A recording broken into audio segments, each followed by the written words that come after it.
Hi, and welcome to the Live Edge Lumber Girl Show. This episode of the Live Edge Lumber Girl Show comes to you from Tegs Tools, with 2 locations to serve you in Hamilton, one at 1104 Barton Street East, and in the mountain at 1361 Rymel Road East, your go-to store for hard-to-find tools and machinery. Hi, and Happy New Year. Thanks to all of you who have been following along all through 2020, and I'm really hopeful that 2021 is going to bring some amazing makers and artisans to the show. In this episode, I interviewed Evan of Evan's Workshop. Evan is a 12-year-old child prodigy woodworker, and we had a blast making this one. We changed it up a little bit, so you're going to have to watch to see what we did.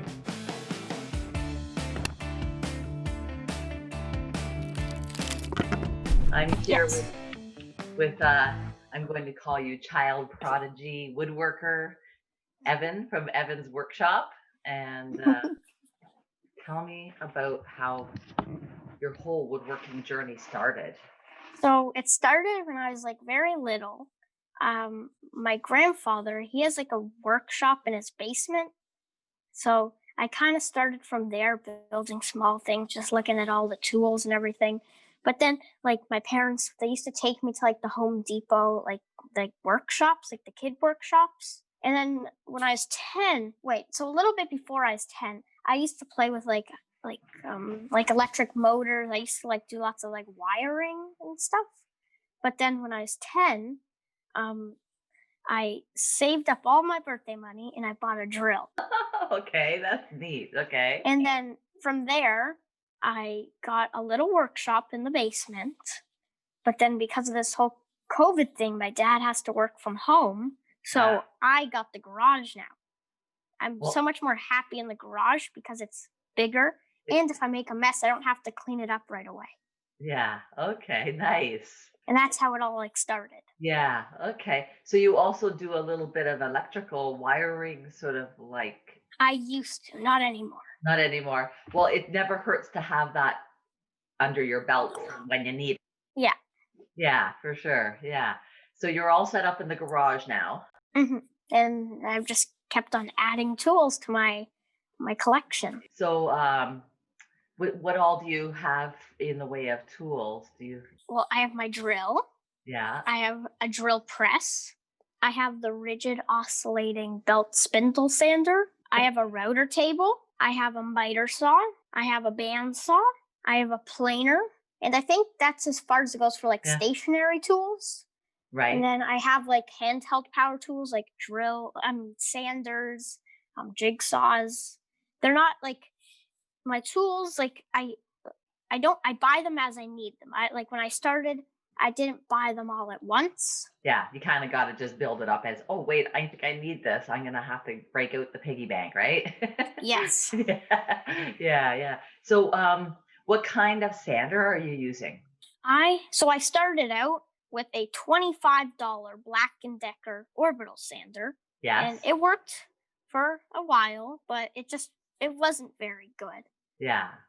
It was kind of loud. It didn't have good dust collection. So this summer, I upgraded to a 6-inch rigid sander.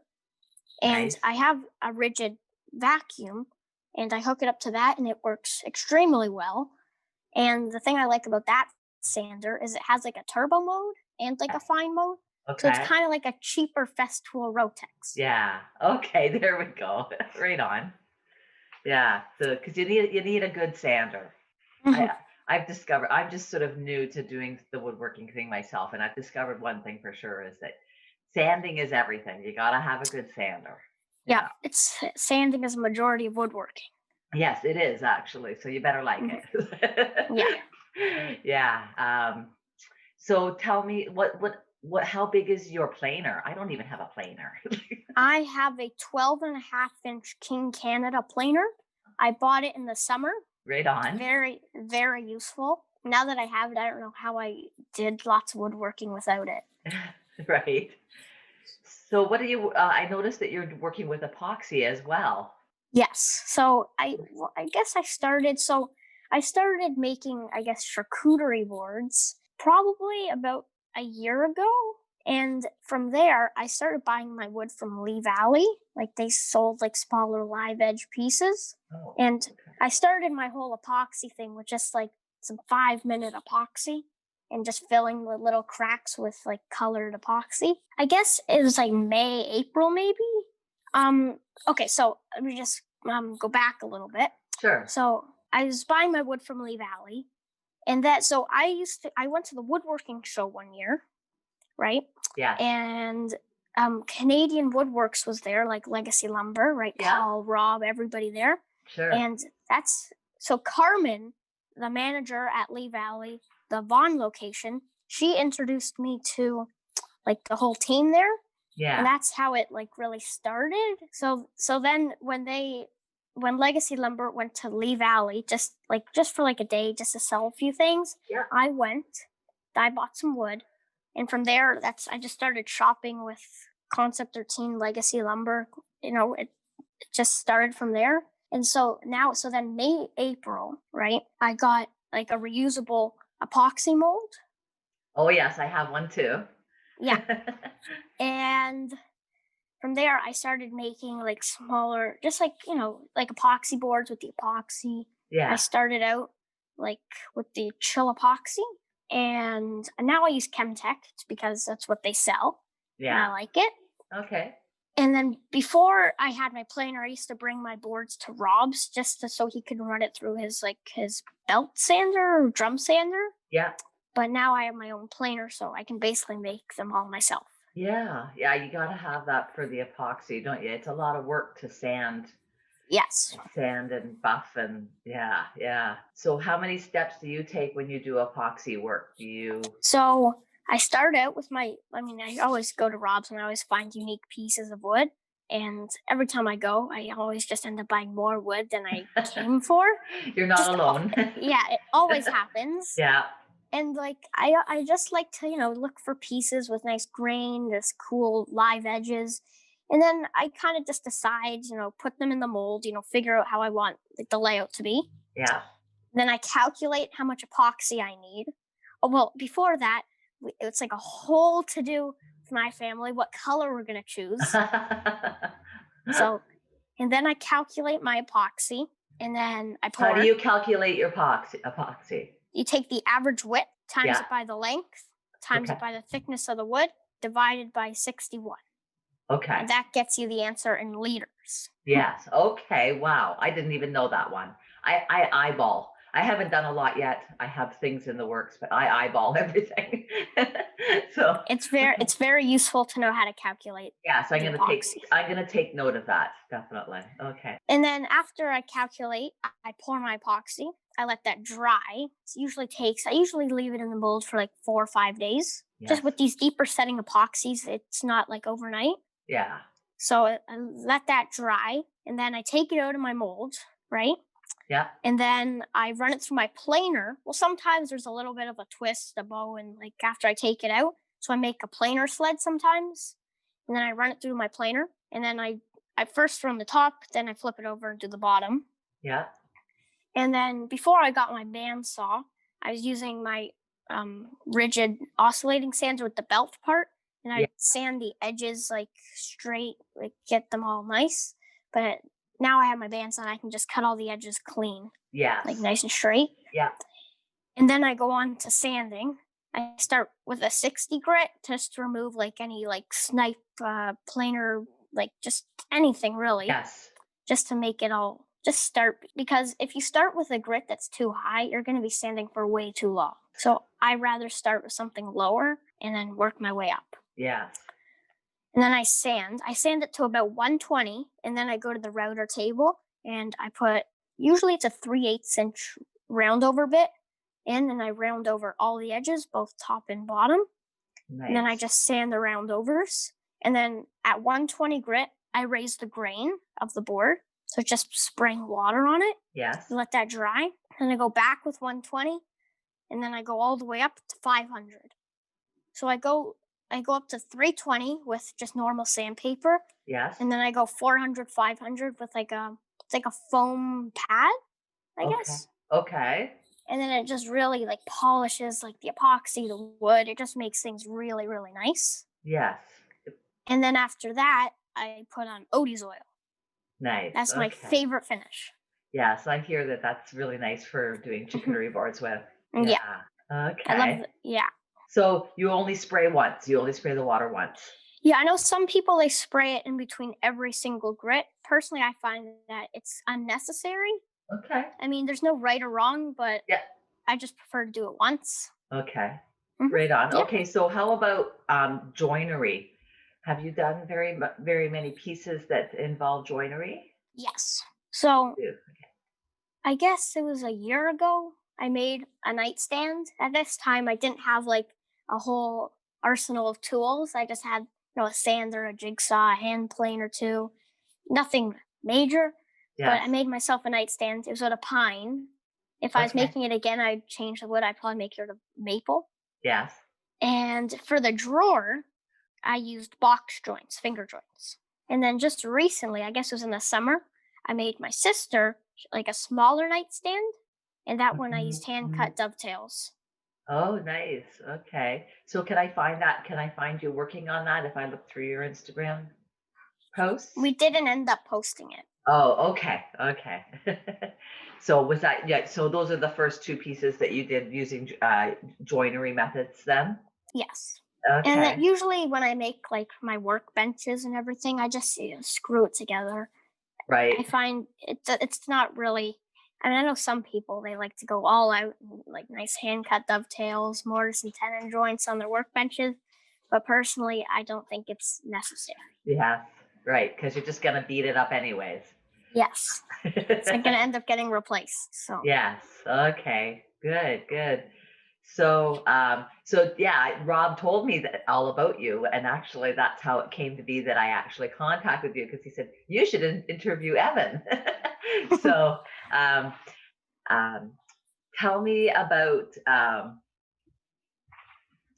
what you have coming up. Do you have any projects coming up? Do you get people asking you to make things, or yes, so right now I'm currently building a river table.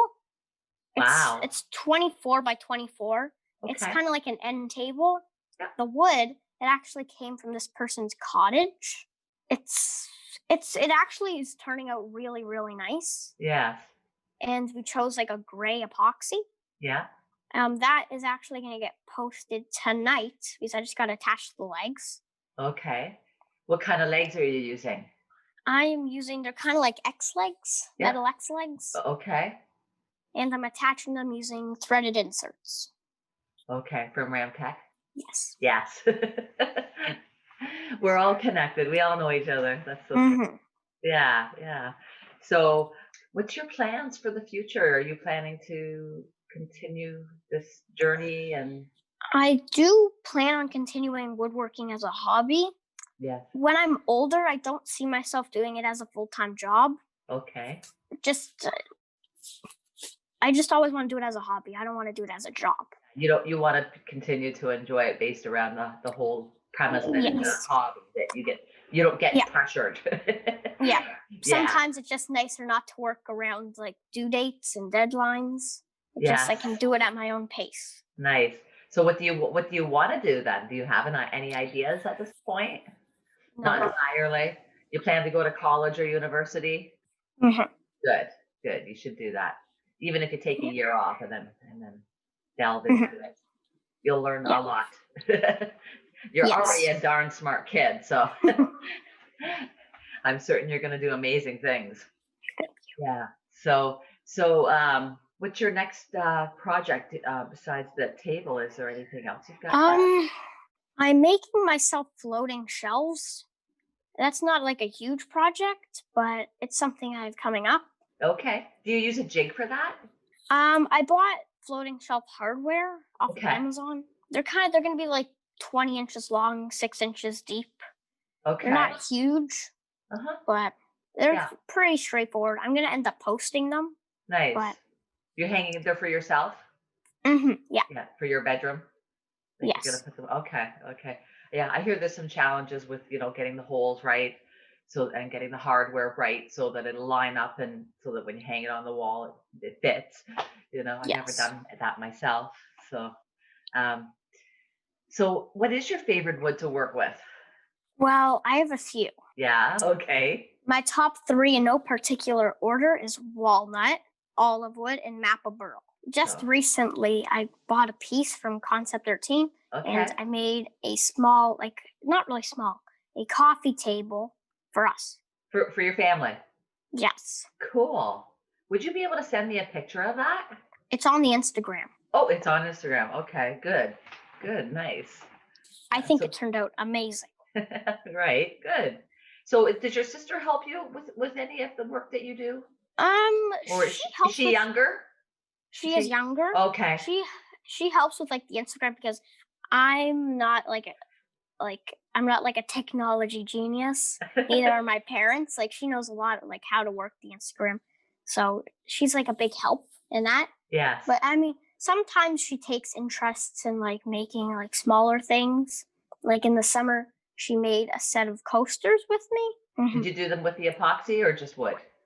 They're like river coasters. Saw those on your website. Yeah. Hmm. Yeah, I see you're selling all of your work on your website. Yes. Yeah. Yeah. Do you get a lot of traffic on your website? It gets a lot of views, not so Okay. many orders, but I'm not doing my woodworking for the Yeah. money. Right. I'm doing it Yeah. as a hobby. And I know, and you also do some of that for charity. Yes. Yeah. 10% of every single sale goes to sick kids. Yes, that's wonderful. Thank you. Yeah. And you've done, yeah, it's very, very, very good of you to do that. And what a wonderful opportunity when you've been given a gift to give back, right? Yes. Yeah. Yeah. What else? And have you ever done any other charity work? I've donated two boards to a United Way auction, Okay. and those did really well. Yeah. Throughout the year, team up with like Concept 13, and we do like a raffle. In April, we did like an epoxy board. That one raised over $500. Oh, wow. I try to do it as much as possible. So yeah, Nice. Very nice. Yeah. So what's the next tool on your list of things to buy? a You got dust collector. ah, yes, that's Not a very must. exciting. Yeah, not very exciting, but it is a must. Yeah, yeah. Actually, I bought the King Dust Collector, and I hadn't hooked it up because I also have the Bosch 6-inch Bosch sander with the vacuum, right? Yeah. I'm really ramping it up in my shop. I was like cutting yesterday, and I've got this chop saw with a little bag on it, and the dust is still flying. I'm going like, I got to do something. So I actually went to Lee Valley yesterday and bought my 4-inch hosing and all that Yeah. stuff so that I can. So hopefully this weekend I'm going to be getting that all set up, and you'll see Mhm. it. I'll post it when I do. I'll tag you in it Okay. so you Okay. can see what I did. And because I don't know a lot about it, I'm just doing it from what I've seen on YouTube, and the guys at Lee Valley helped me pick everything. Yes. I'm looking at it's a one from Busy Bee. Okay. It's like the 1 horsepower. It's like the medium sized one. Yeah. And in the future, like when I buy it, I'm going to use it for a long, long time. But then when I save enough money, I'm going to buy the canister filter Okay. just so it's more efficient. Yeah. So that sits on top of it. Then does it? Hmm. I Yeah, see. Okay. like better filtration. Yes. Is that like that's not a cyclone that you're talking about? That's No. separate. So there's a bag on the bottom and a thing on the top, right? Yeah. Yeah. Hmm. Okay. I'm talking like a girl. Sorry. Oh yeah. So that's exciting. So, anyways, what are you doing the rest of the day? Woodworking? Today, I slept in I did too. and It's I Saturday. s- yes, I started sanding a charcuterie board, Okay. and I got to finish that today. And I also got to put legs on the river table. Yes. And I think I'm gonna clean up maybe Yeah. today or tomorrow. Yeah. Right on. Good. And I think that's all I'm gonna do this weekend. Yeah. Okay. Oh, lucky you. You can take it easy a little bit then later on after you get those things done. Hmm. Yeah. Yeah. I'm preparing to install hardwood flooring Oh wow. and set up my desk collection system. So that's my weekend. Sounds like a busy weekend. We both have very busy weekends, I think. Yeah. So, anyways, it was wonderful to meet you, and You too? I'm so excited. I'm going to be watching you as you grow your Instagram feed, and I watch all your work that you're doing. And one of these days, I'll meet you in person over at Concept 13. Yes. Yeah, yeah. When do you usually go there? Just on the weekends or Saturdays. Saturday? So it'll have to be a Saturday. All right. Mm-hmm. I'll have to plan for that very soon. Yeah. Yeah, and then we can all chit chat and get caught up. Yeah, right on. All right. Well, you enjoy the rest of your weekend. You too. Nice speaking to you. Yes, and it's nice speaking with you as well. All right. I'll see you one day soon. Okay. Okay, bye-bye. Thanks so much for tuning in. If you enjoyed watching, be sure to click like and subscribe and hit the notifications bell to stay in the loop. If you have any questions, or if you would like to be featured on the Live Edge Lumber Girl show, leave a comment below. Until next time.